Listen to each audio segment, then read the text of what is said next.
Hello and welcome back. 10 seconds. Also now for Dota TV people, hello and welcome back. The International 2017. Soon, you guys, very, very soon. However, we need a couple more teams. We need more teams, and one of these teams needs to come from the region of Commonwealth of Independent States. That's what we're here for. These two teams, Comanche unfortunately no longer having a chance to make it to that international, but the team on the Radiant side, Na'Vi, they're on the rise again. Yesterday they had a rough start, they went 2-2, and today they have already got their first win on the board again, so they're now 3-2. Now lucky for them, let me find the scores to be 100% sure. Actually, I can show you the scores. Lucky for them, Team Spirit now also has 2 losses. This means that Na'Vi have even a bigger chance to making it to the top of the list, or at least to the top 4 of the list, because the top 4 moves over to the next round.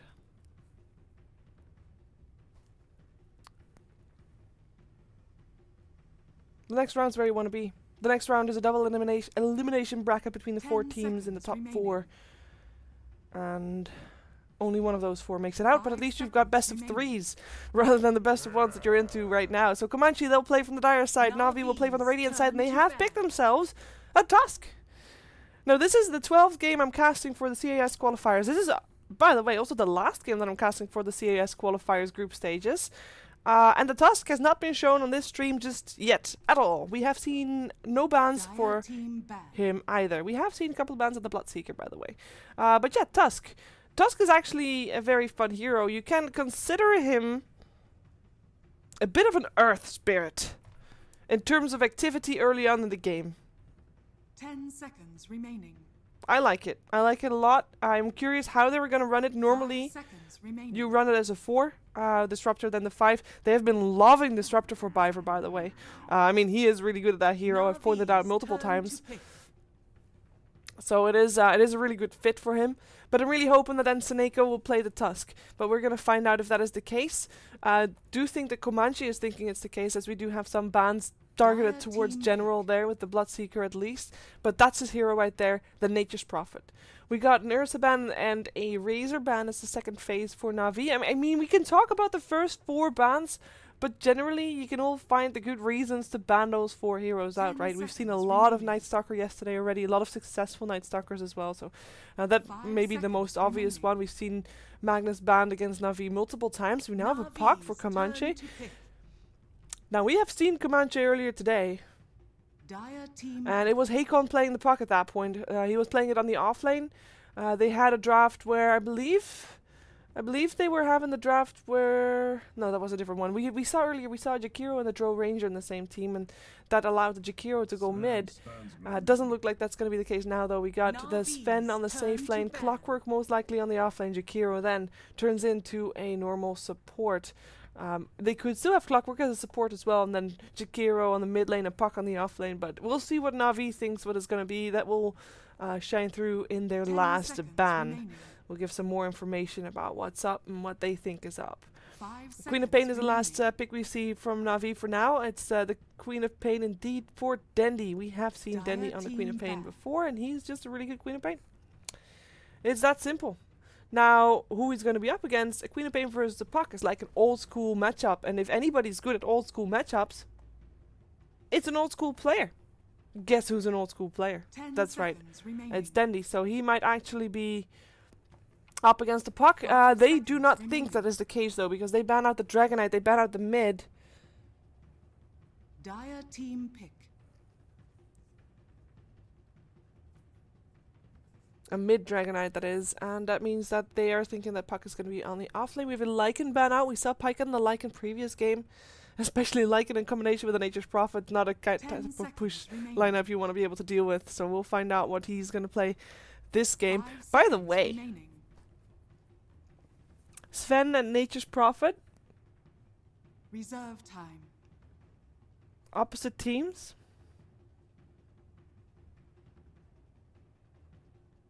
What do you think, guys? Ring any bells? stuck in trees, stuck in the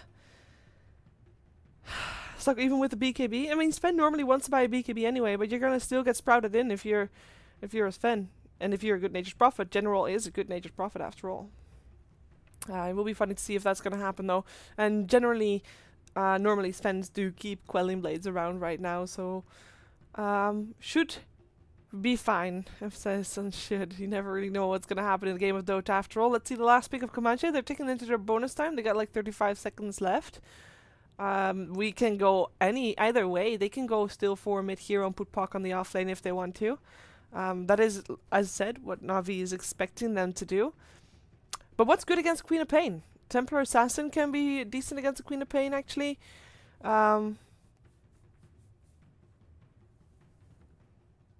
Ember Spirit could be decent against the Queen of Pain. 10 seconds remaining. 5 seconds remaining. And it's an Earthshaker. Doesn't really tell us too much apart from the fact that Puck is on the mid lane.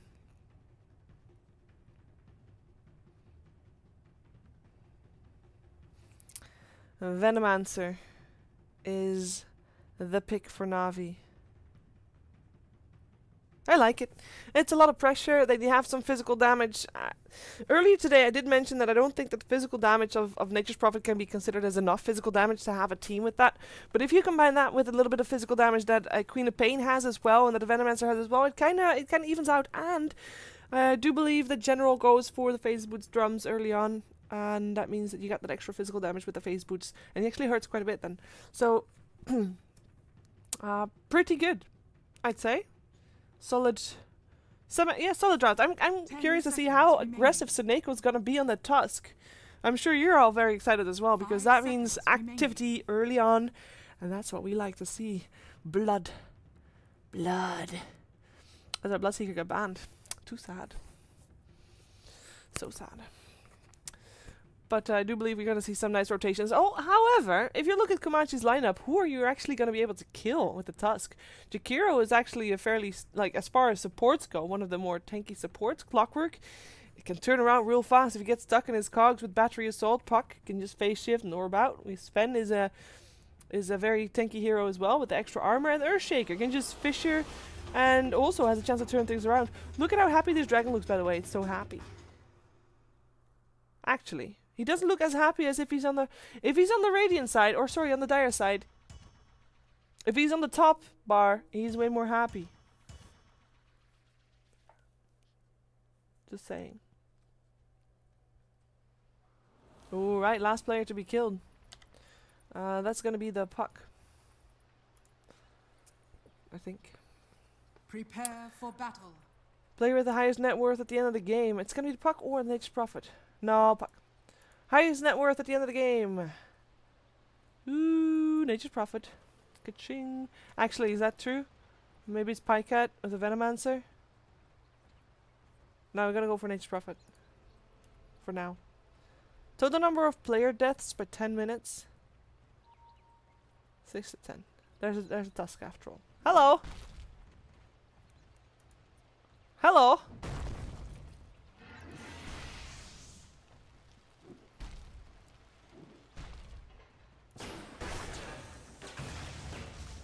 What's happening here? Do we have the Gale on him? We do, but he also has a lot of backup.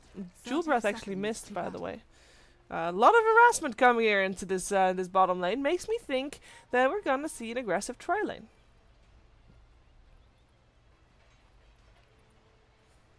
Haha! I like that. You like that. I know you do. Oh, you can't lie to me. Can't lie to me. Seneco likes that too. I like that he has boots. He knows he's going to be doing a lot of walking this game. He has to be able to find pickoffs. So I was talking about which targets are good for pickoffs. It is a tricky one. Hey! Nice amount of gold there. There's the other Na'Vi ward. Does he have another sentry? No, he does not.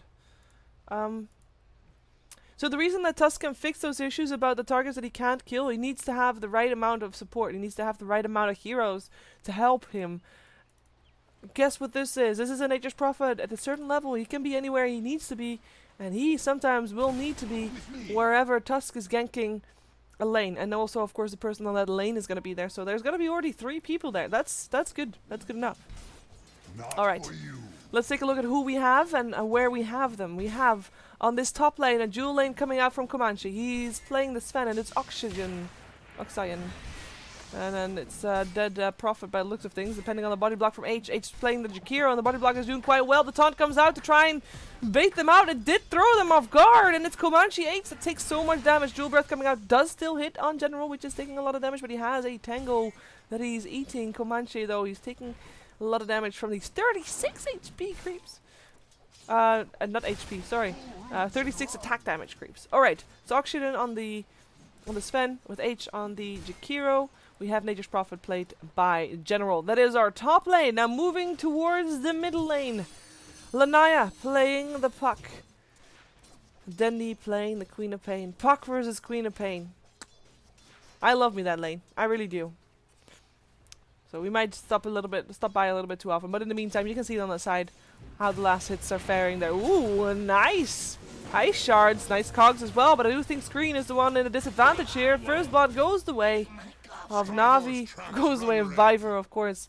Viver playing Disruptor. I would think we've only seen him play Disruptor so far. He'll be on the bottom lane. Tusk will rotate around, so Seneko is picking up that haste rune. Let's see where he's going, but he normally resides on that bottom lane. Gets the rune now. We'll go back to him in a second as we look at Hakon. He'll play the Earthshaker for now. And the bottom lane, Snowball coming mid. The salve was still there, and that means that Seneko can't do anything. He knows that too. So Hakon is on this bottom lane, and he's actually up against the Venomancer, played by Pycat. I feel like we missed someone. Screen, the Clockwork that died. Didn't miss that one. Didn't miss that one. Ooh, so that is everybody. And this smoked up Clockwork made his way all the way to General. He's level 2, so Battery Assault and Cogs should be available for him. If he just gets the Cogs, the slow will be there. He's locking him in, and Sprout does not catch him out. He's not hitting the Cogs either. Stun comes out, and that should be a kill going the way of Comanche. In the meantime, Seneko. Hello. That should not happen. I mean, obviously he had help from the Queen of Pain, but look at the mana that Queen of Pain still has. He's so healthy. I would imagine that is somewhere a mistake made by Lanaya's Puck there. Oh, that means my achievement's not good. Damn it! I should not have underestimated the power of the Snowball. Boo. I meant my prediction, not my achievement. I don't think you get anything for getting predictions right anyway. I just like doing them. But yeah, as you can see already, we are 3 kills in, 3 minutes in, and we are having some active rotations from Screen, from Seneko. They're trying to be everywhere. They're trying to keep the pressure on and keep making sure that there's nobody rotating to harass Dendi. That is sometimes a problem in games that Navi have. If Dendi doesn't have a good game in mid, a lot of their plan falls apart, and obviously enemy teams can normally take care that Navi, or rather that Dendi doesn't have a great lane, because they can just rotate and make sure that Dendi gets shut down. But this time the supports are forced to be on the lanes, on the other lanes, and not help out this Puck. Puck is 18-7, so he's not doing too bad. 21 for 12 for Dendi, but overall Puck is doing quite okay for himself. Apart from dying just now, he did just die, which is definitely not a great thing. Gale comes out on Hakon. Pycat, does he have enough? He's got a level 2 ward, but he shouldn't. Oh, he can glimpse. Hello. Hello. Is Viper gonna steal the last hit is the question. No, he's not. Here comes the Thunder as well. On the Clockwork. This ward is on the edge. Very nicely done though. No regen up on the Venomancer, by the way. Does anybody have any tangos to give him? He's got 5 charges on his stick. No way. They kill him off again, and H. He doesn't have anything to live for anymore. His core died. Can't get the last hit on Seneko. Look at the This is the worst nightmare of an observer, because where are you gonna go? Everybody's so low. Ah, look at that, they shrine. I bet Pycat would have loved some of that shrine, but he already brought himself a salve. Yeah. Whoopsie daisy, careful there, Clockwork stuck in the ice shard, stuck in his own cogs. Nice Fisher, forcing Suneko to go out. He's still taking a lot of damage from the right clicks of General though. Odich comes out as 6-1. Navi off to an amazing start for the second game of the day for them. And as mentioned, they need to win. They want it so bad. They know the pressure they're under. I think that's always a problem with a Navi team at this point. There are so many people expecting so many things of them, and that pressure sometimes can get to you. But right now, they're doing good. They're in the right flow right now. Hello. What you doing there, Jakiro? Stuck in the ice shards, stuck in the trees. Can't teleport out even if you'd want to. And he's dead. He didn't even get to place his ward. Unless this one is just placed. No. He didn't even get to place his ward. That's the only reason he could have gone that way, by the way. Otherwise, that was just a bad move. In the meantime, Venomancer keeping the pressure on. With so many kills on the board, we're going to switch to net worth, because right now the kills are giving more gold than the last hits almost. We got Navi obviously very far ahead. And we got Dendi highest up, as the shards and the snowball are not enough to stop this Ven Disruptor trying to help out, but this snowball maker still dies. Screen teleported in for this, by the way. He's got his level 2 battery assault. He's got his cogs as well. Just looking for a target. Nice Sprout. General locking himself in. Biver might have made a mistake by coming in too close. Does manage to lock them into the static kinetic field for a little while, but other than that, that's about it. Screen still taking a lot of damage there. Not enough to take him down. And this tier 1 tower, finally, Comanche making a play, making a comeback, taking a tower, getting some gold up on their spend, and overall, just make a stand. Saying no to Navi. You cannot do that. You cannot continuously come in with those snowballs and kill off everybody you see. There's a limit to your power. Is there a limit to Pycat's power though? He's got 9 stick charges. Definitely a limit. The limit being sometimes you just miss scales. That's what happens. Oh. He's got some company. Look at that mini-map. There's arrows going all the way to the bottom lane. Actually, we got Clockwork turning around and changing his mind, but still Jakiro made his way over. Puck made his way over. Lanaya and Comanche, they will be able to look at the Earthshaker, and they were denying a tower, which is always great. Nature's Prophet. Invisibility. Is he gonna snipe? Got it. Denied. Nah. He doesn't dare. It's too scary anyway. Even if he gets the kill, he might die for it, and at this point, that's just not worth it. He's higher net worth than the Puck. Even though he of course doesn't know that. But he still knows that it's more valuable for him to stick around bottom lane and farm for the moment. Ooh, cables.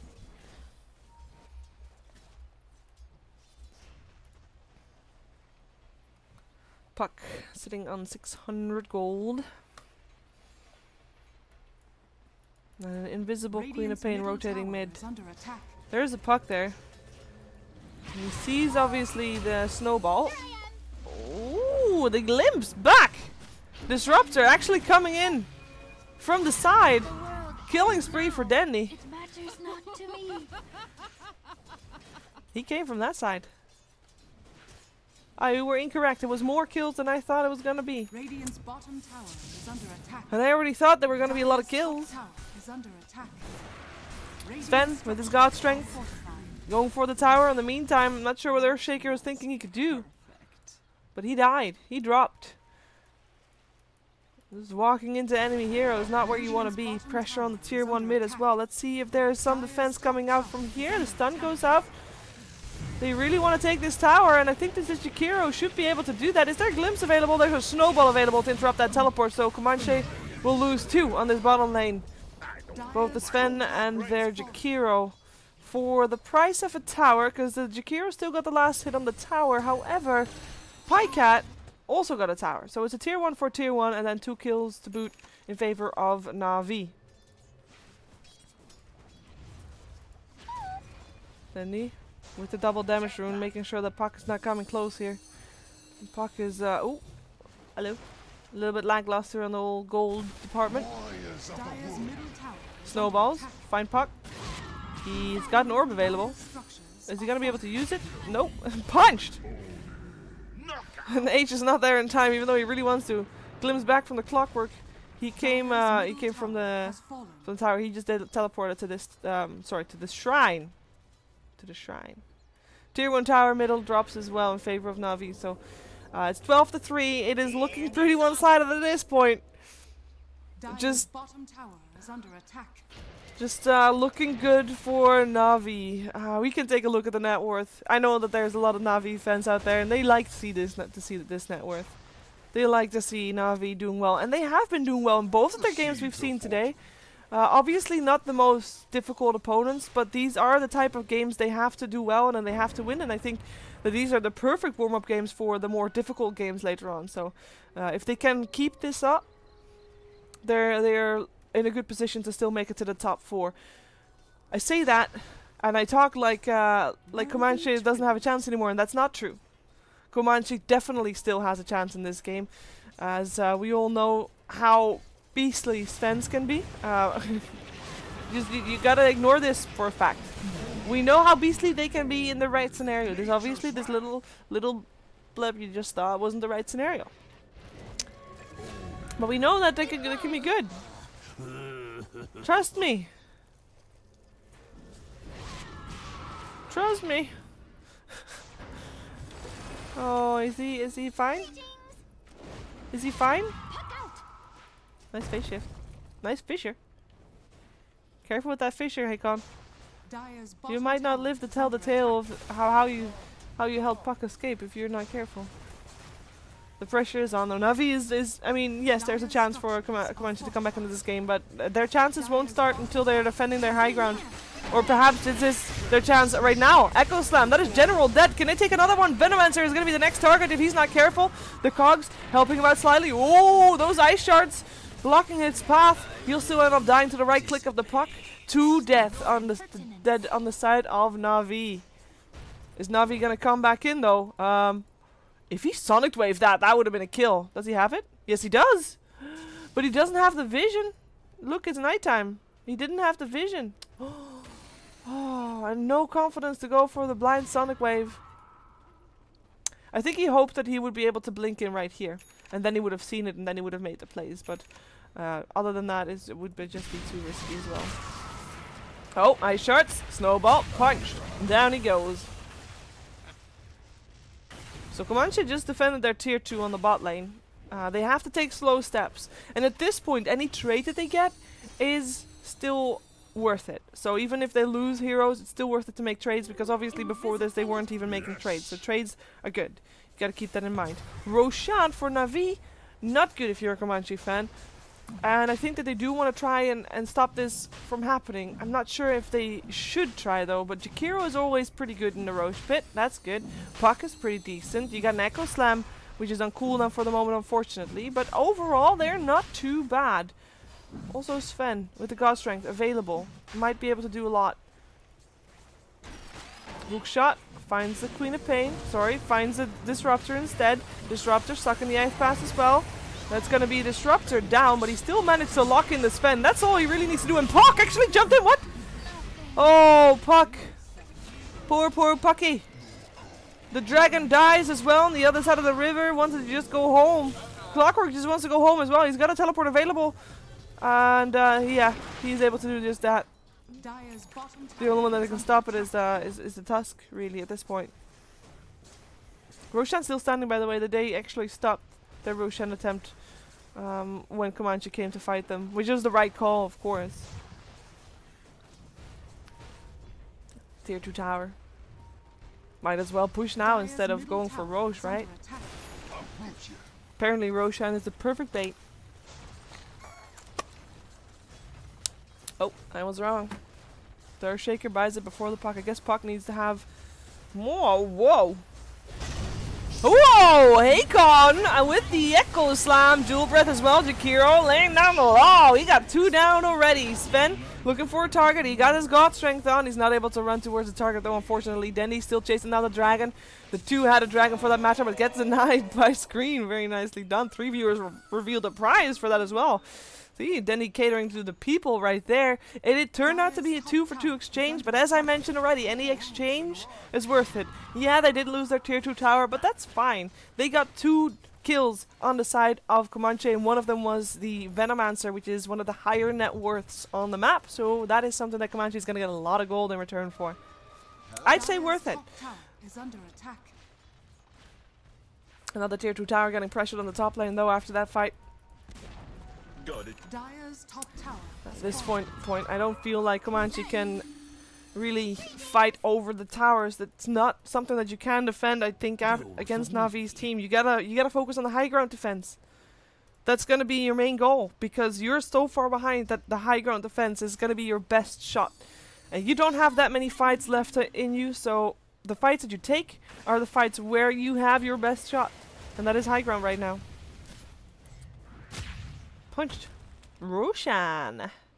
The mechanism on the Tusk as well, making them even more difficult to kill. Radiant's bottom tower is under attack.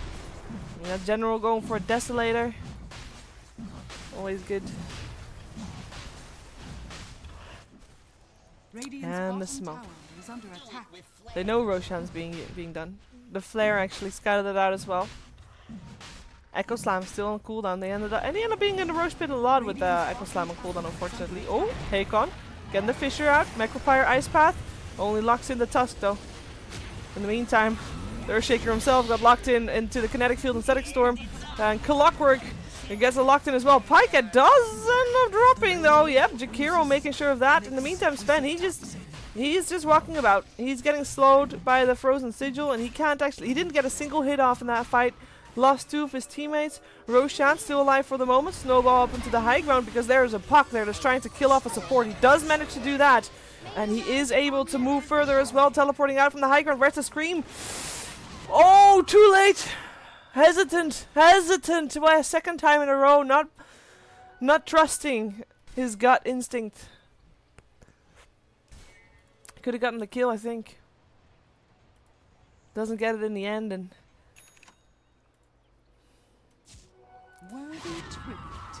doesn't matter though, the fight still, I say, won.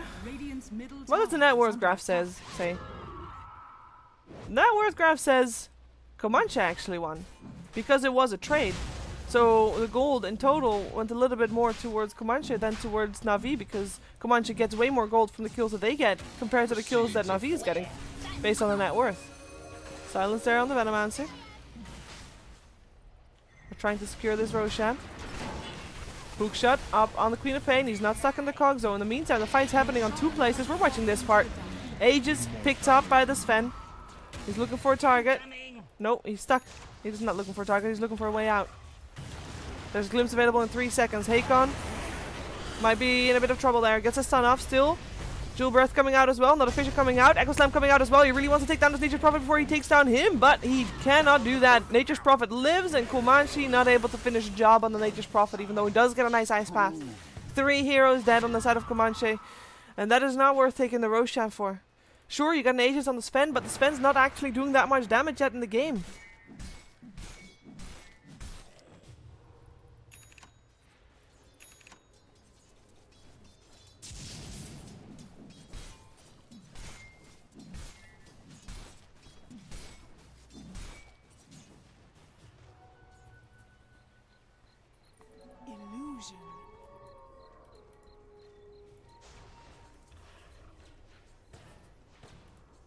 That's a fake.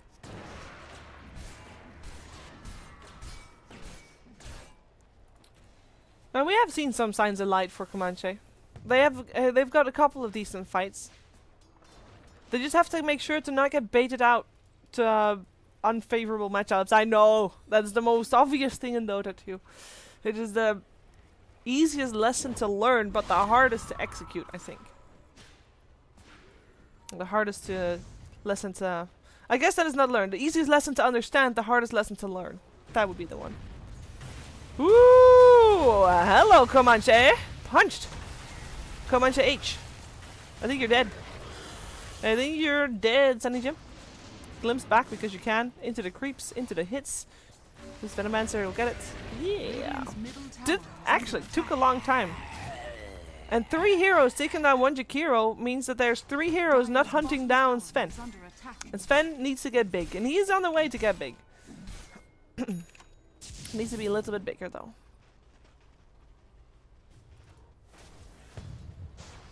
Hey. General decided to not go for Desolator, still get his hand on Midas, which is his normal build. His normal build is phase into Midas, phase into drums into Midas.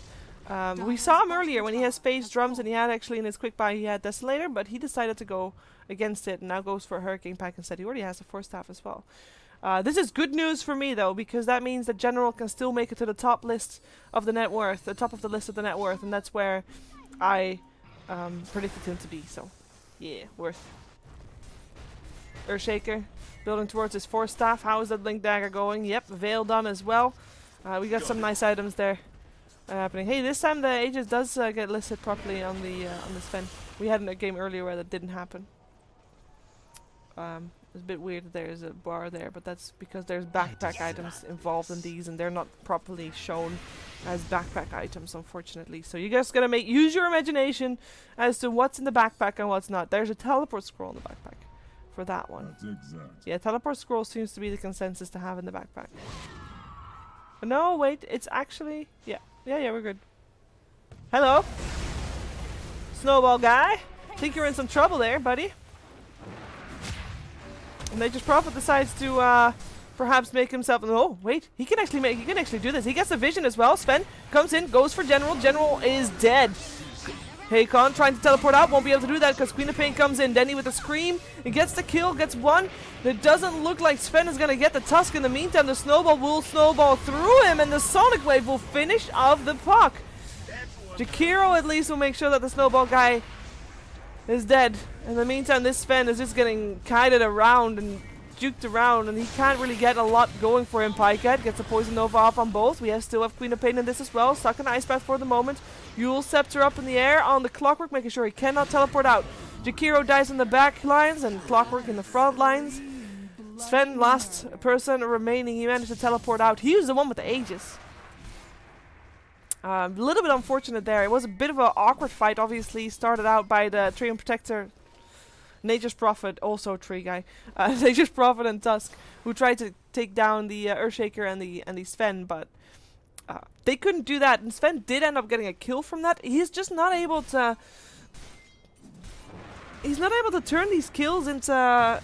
or the gold that he gets into kills, into an actual threatening presence. Does that mean? I can't escape that. Yeah, there's so much kite for him as well. There's so much control for him. He cannot do anything. He can't get the hits off. He gets 1 hit off. There you go. He gets punched and then he dies. And his Aegis just then. Just then. You heard the sound. A second before that. If I had the turn back time thing, I would have used it. It's just a second before the Aegis disappeared. So didn't end up having any use of that and dies. Nonetheless, on that bottom lane, now Smoke Up, Biver, Suneko. Woo! Biver says, my bad. I mean, they did I guess they didn't mean to smoke, and they also smoked inside enemy lines, inside enemy vision. Doesn't matter though, they still find themselves a target, and then they should be able to finish that off. It was actually Biver that takes the last hit, but that's just as well, that's just fine. You guys, you know how commentators are... I don't know. I feel always that there's always a chance for a comeback, right? It's Dota 2. Anything can happen, and we've seen it proven time and time again that anything can actually happen. We have seen the most awkward comebacks, the most weird comebacks, the most unconventional comebacks in games of Dota 2. We have seen 3-2-2s, 6-4-4s, etc., etc. It just, you know, that's just Dota for you. But there's a certain point in games where you just don't see that happening. And that's right now. For me, anyway. That is right now. We still have a tier 1 tower standing on the side of Na'Vi in the mid lane. A very great control point. They have deep wards. They have the map control they need to make sure that Sven and his team are just having such a small percentage of the map to farm.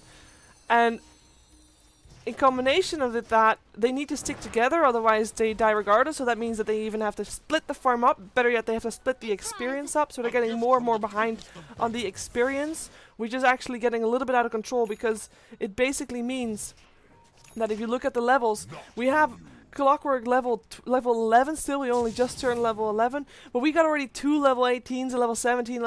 This difference is massive, right? You got level 3 ultimates coming out here already. Of 2 of them anyway, and only Sven is the one on the side of Comanche. It's a really tricky game for that. So they're getting less and less experience because the map is getting smaller and smaller for them to farm in, and they gotta have the right farm priority. And the farm priority right now is Sven, and that makes sense. But it's gonna take a while before Sven is gonna be able to give back what he's taking on the map. And in the meantime, the rest of the team has to do with minimal resources. And that's just really, really tough. It's just that easy. Luckily for them, Clockwork doesn't normally need that much farm. Would like probably to have a Force Staff. We also have an Earthshaker that luckily has a Blink Dagger and a Force Staff, so he is good. And Puck already has a use and a Blink as well, and a Veil is just extra, and a Veil also helps out Jakiro. So, you know, in terms of base items, they're okay, but they're just behind. They're just very far behind. But they still have their high ground defense. And as mentioned, that is where things are gonna start to get serious. That is where Comanche should be making some ground rules for Na'Vi. A nice pick up there on General. Ooh, hello Dandy. Should you really be here? You can't really go in to die, but there's a hook shot coming out. Snowball as well. Jakiro not really able to help out right there. That's a Earthshaker that died. The Clockwork will probably die as well. The question is, can these two defend the high ground? And with Nature's Prophet dead, he could buy back if he really wanted to, but I don't think he wants to. Nature's Prophet players are greedy players after all.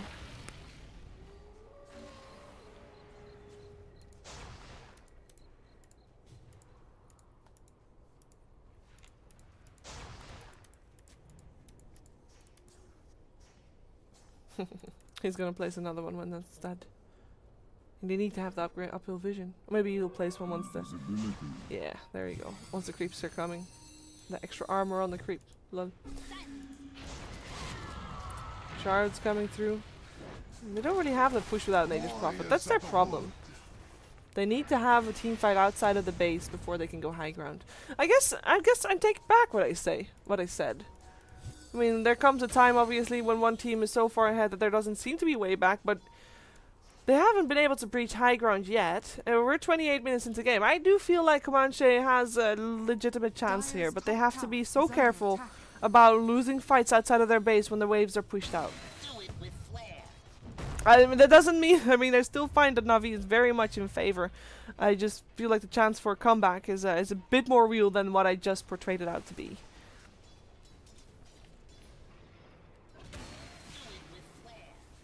Let's see if they can make something happen in this Roshan pit. There's no Echo Slam for another 20 seconds. Doesn't look like they're gonna wait for that one though.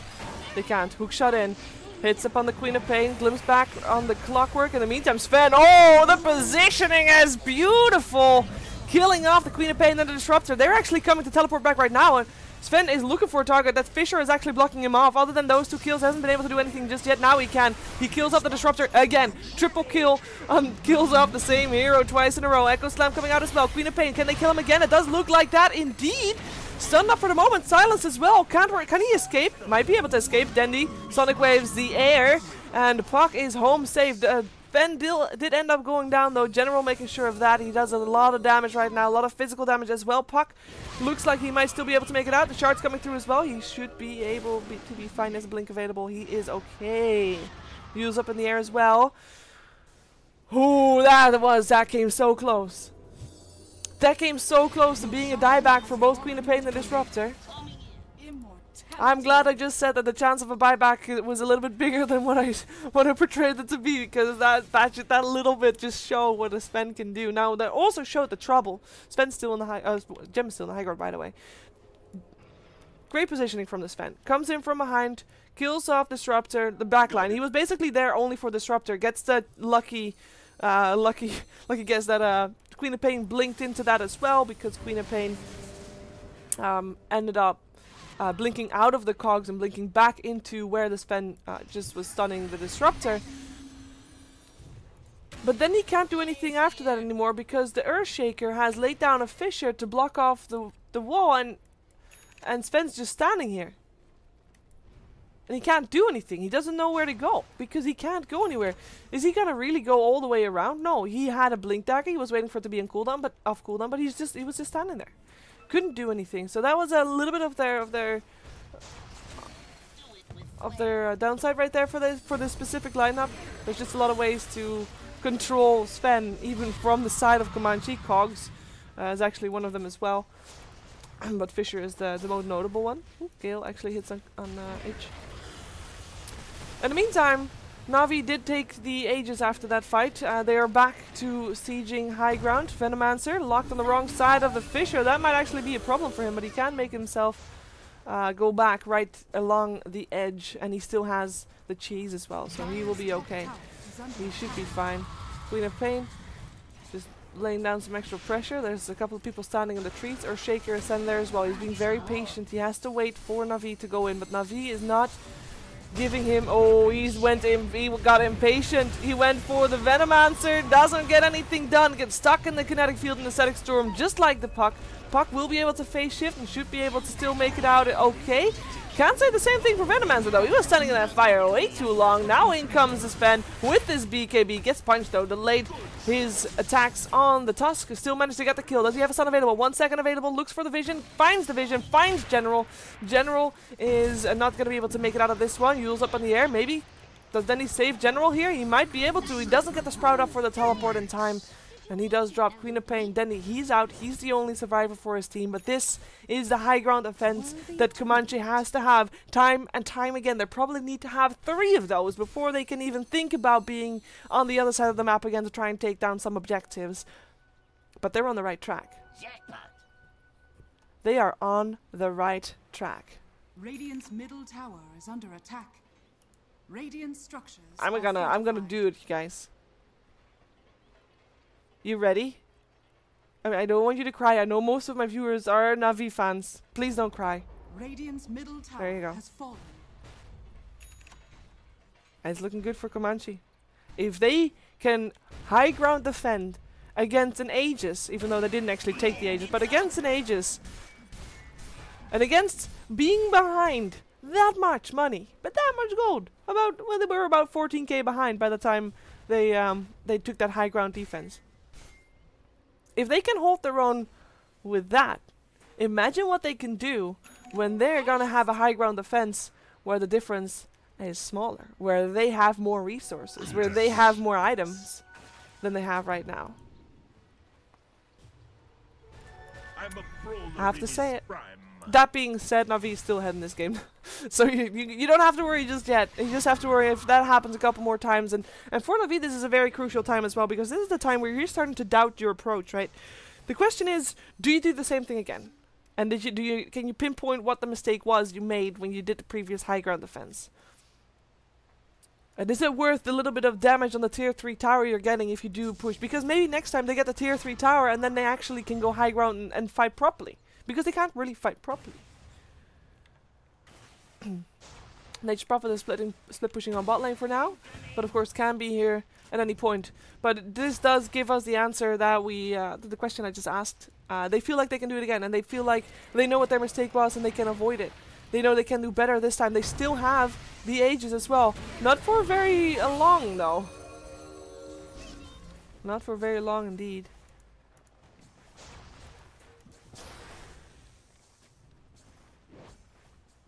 They're gonna leave it be.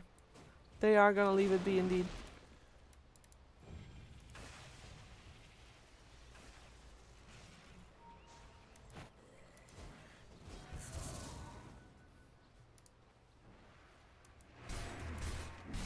Sven's back to farming. He's on top of the net worth. Good going, Sven. I think you might want to put your crystal... Actually, no. I agree with this. He needs to be able to get out and teleport out at a moment's notice. When he's high ground defending, I'm sure he puts that chrysalis where that teleport scroll is, but right now he cannot afford to. Hey, they found the gem again. Finally. It's like, hello. Thank you. I'll take it. Dusk has it now. Oh, sorry guys, I keep forgetting teamfight recaps. I always forget them.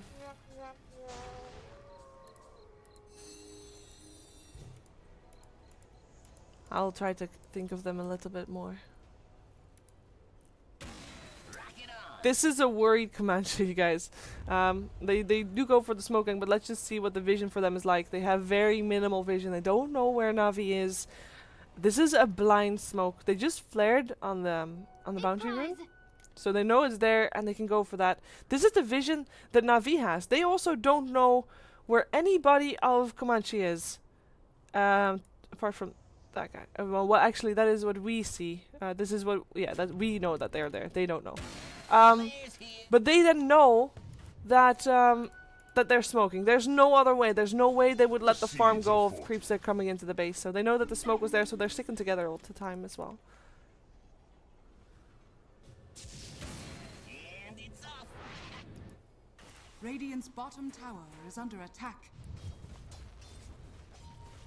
Unfortunately, the smoke gang doesn't actually find anyone, but they did get some wards out, and that is really good. One's already dewarded, unfortunately.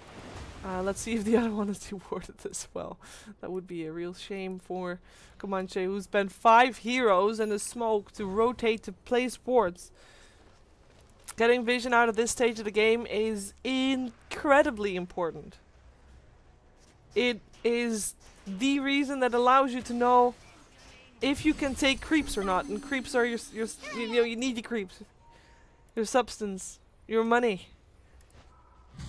Even if you have a ward where the enemy is not, yeah, the wards can count it there as well. Even if you have a ward where the enemy is not, you know a place where they're not. So we like, it's so important to get vision out of this stage of the game, but it's also so difficult and so dangerous,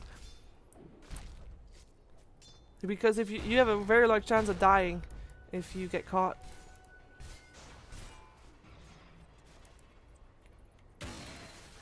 Sven still happily farming. He does not carry a teleport scroll right now. He does have a lot of his supports with him though, as in his team, which at this point are all his supports.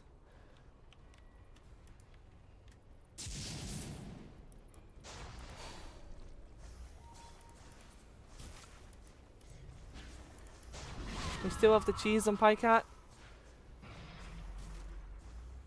The Roche timer is up, so 1 minute and a couple of seconds. Let's see if Comanche can win the next fight. If they win the next fight, they can secure Roshan. They just profit. Oh, careful there, buddy. They just profit instead will teleport bottom. Regeneration. And that's a smoke. And that might have been, oh, scouted by Screen, that's for sure. Hookshot. Gets Dandy. Screen. Gets the cogs out as well. Make sure that he's pushing the Queen of Pain into the hands of the Hex of the Puck.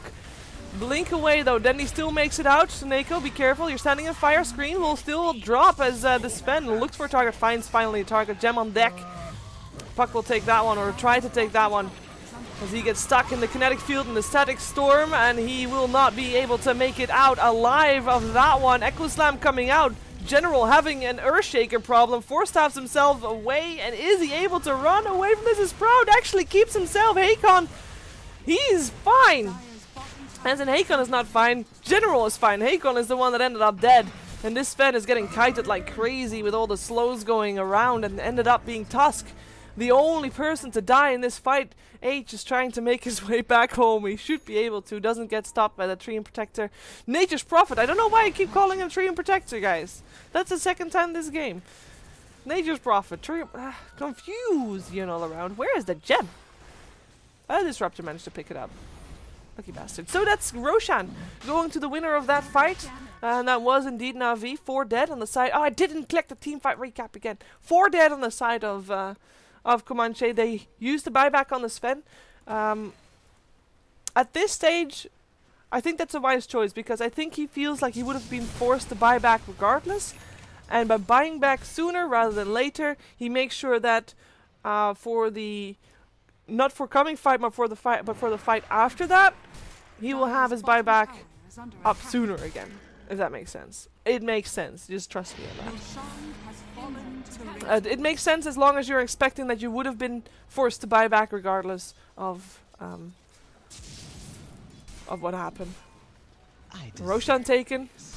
Queen of Pain with the Ages again. Then he gets that cheese in the hands of Tusk this time. So Tusk and Venomancer both have some midnight snacks if they want some.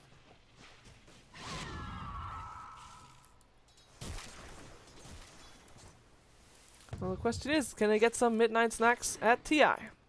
It's a long road to go, but figured I couldn't pass up on that opportunity. Nature's Prophet is still pushing. Oh, they do not hesitate. Instantly, Static Storm, Kinetic Fusion, Ice Path, Macropyrus, Sven with his BKB. He just makes sure there's no hiding, there's no running. Nice Yule Scepter directly after the BKB is over. Kinetic Field is enough for the moment. Not enough to save the Disruptor though, but enough to make sure that Sven isn't the one to chase. There is a gem on deck, and that went real fast. That's exactly what they should do. Don't give Na'Vi the chance to set up for a proper siege, but just go, just jump him and take him and own it. And they did. They did lose the puck in that engagement, but worth. Did you see how fast the Tusk and the Veno died in that engagement? That was a big fight for Comanche. And again, I forgot the team fight recap, but you gotta see this. This is the fight that we just saw. Not the fight that we just saw, but the fight that we saw on the top lane earlier. In the trees around here. It's not updated yet, but it's plateaued. I guess in the meantime, Nature's Prophet was still farming, so he gets some extra net worth from that, as he wasn't in the fight altogether.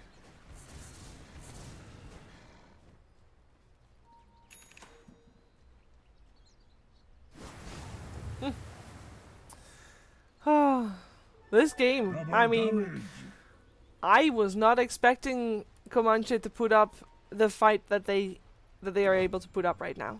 And I don't think that Na'Vi was expecting that either. It looked like they had it on lock, you guys. Still an Aegis available for the moment, so that's a Queen of Pain up again. I do think she will die again though. Maybe the blink is in time? There's no blink. There's an Ice Path instead. Whoa! Okay, Con. You really don't like Queen of Pain, do you? She does a buyback, so then he can be back in the fight if needed. And with the double damage Fen, I don't think she wants to for the moment, but they will lose that tier 2 if they're not careful. In the meantime, top lane's getting pressured by the Nature's Prophet. That is something that they always are going to have to worry about. Always got to keep those teleports ready to defend the base. They do have teleports, of course. Some used them recently, though, to go to the shrine. But there's already a Jakiro back in the top lane. Buyback for the Queen of Pain. They want to try and fight this. BKB turned on by the Sven. Gonna try to chase down the Tusk, but Tusk makes sure that he has none of that and blinks away from both the Sven and the Earthshaker. As Screen, he's just stuck. He's just dead. Alright, he's a sacrificial lamp. That's fine. Still not entirely worth the buyback for the Queen of Pain. They defend their tier 2 tower though, and that's a really nice one to have. They also take down a charge of the BKB of the Sven, which is a nice one as well, but he's back to 5. He's down to 5 seconds regardless. Gold for me.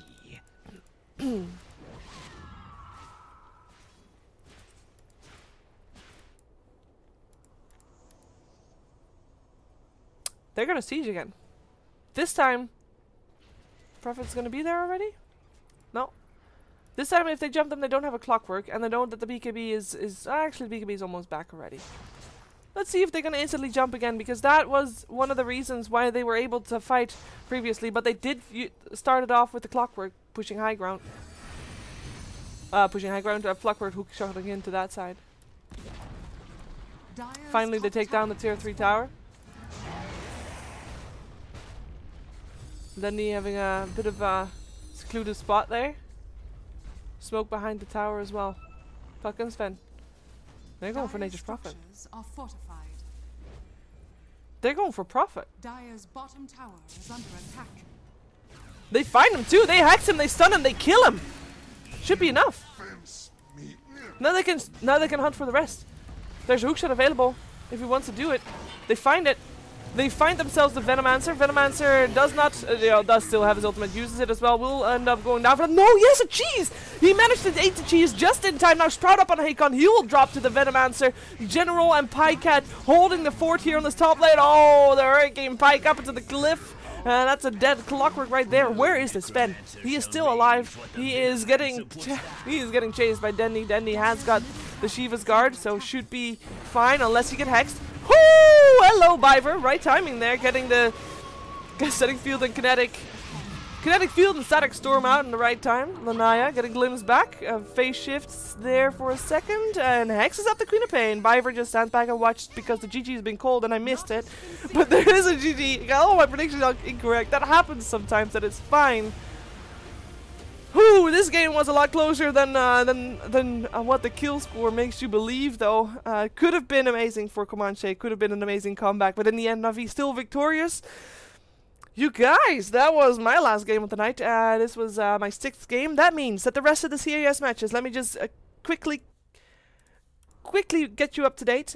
Effect versus Double Dimension is still going on Mad King's stream. We're about to start or something like that.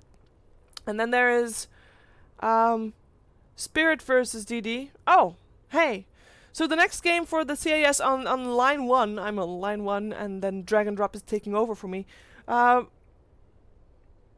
the next game you have to wait for the other line to be done first. So Effect versus DD is going on Mad Kings, and after then the next 2 series start, and that is Spirit versus Double Dimension and Anshi versus Gambit. The rest of Na'Vi's matches, I know you guys care, like give me a second to see where those are played. Alright, you got Na'Vi versus Effect.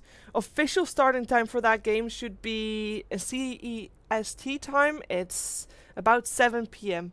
It's played on Mad King's stream. It's in 2 games from now, as in Effect versus DD is on right now, Anshi versus Gambit after that, and after that is more Na'Vi being played. And then they get another break, another game pause, and then it's Na'Vi versus Spirit, and Na'Vi gets another break again, and then it is Na'Vi versus Vega. But those last 3 matches that I meant are, the first 2 are on the stream of Mr. P, and the 3rd game I mentioned is on the stream of Drag and Drop. But you can all find this on Reddit. I'm sure you'll be just fine. Thank you so much for tuning in. I really enjoyed it. I hope you guys did too. This was my last game for the group stages, as my side is done. Those were my Valve assigned games. I hope you guys had fun too, and hope you guys have a lot more fun, because there's going to be so many more games over the next couple of days. So enjoy, and see you guys later. Bye bye.